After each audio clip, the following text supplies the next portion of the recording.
નમસ્કાર દર્શક મિત્રો, આપ જોઈ રહ્યા છો the Times of Mahisagar news. નજર કરીએ આજના મુખ્ય સમાચાર પર। લો કોલેજ ગોધરા ખાતે કોલેજમાં ચાલતી ઇનોવેશન ક્લબ દ્વારા 2 દિવસીય વર્કશોપનું સફળ આયોજન।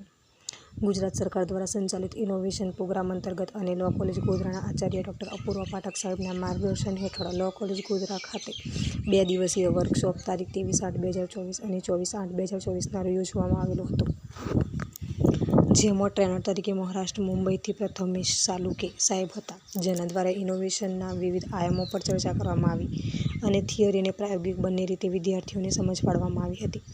સાથે સાથે drone, telescope, TDS meter, electronic circuit અને અન્ય પ્રવૃત્તિઓની ઊંડાણપૂર્વક જાણકારી આપવામાં આવી હતી। આ 2 દિવસોમાં સખત વરસાદ હોવા છતાં સમગ્ર કાર્યક્રમમાં બહોળી સંખ્યામાં વિદ્યાર્થીઓ જોડાયા હતા અને લાભ લીધો। કાર્યક્રમમાં સ્ટાફમાંથી ડૉક્ટર સતીશ નાગર, NNS પ્રોગ્રામ ઓફિસર ડૉક્ટર કૃપા જયસ્વાલ અને ડૉક્ટર અર્ચના યાદવ હાજર રહીને કાર્યક્રમને સફળ બનાવ્યો અને કોલેજના NSS સ્વયંસેવકો દ્વારા પણ સહયોગ આપવામાં આવ્યો હતો। સમગ્ર કાર્યક્રમનું વ્યવસ્થા અને સંચાલન કોલેજ ઇનોવેશનના કોઓર્ડિનેટર ડૉક્ટર કૃપા જયસ્વાલ દ્વારા કરવામાં આવ્યું હતું। બંને દિવસ કાર્યક્રમના અંતે વિદ્યાર્થીઓની માટે રિફ્રેશમેન્ટની વ્યવસ્થા ઇનોવેશન ક્લબ હેઠળ કરવામાં આવી હતી।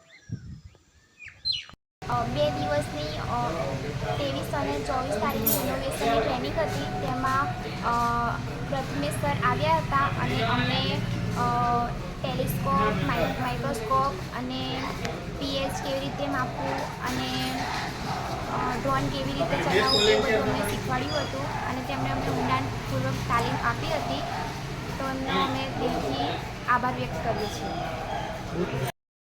વિસ્તારના પડે સમાચાર જોવા માટે અમારી channel the Times of Mahisagar ન્યૂઝને લાઇક, શેર અને સબસ્ક્રાઇબ કરો।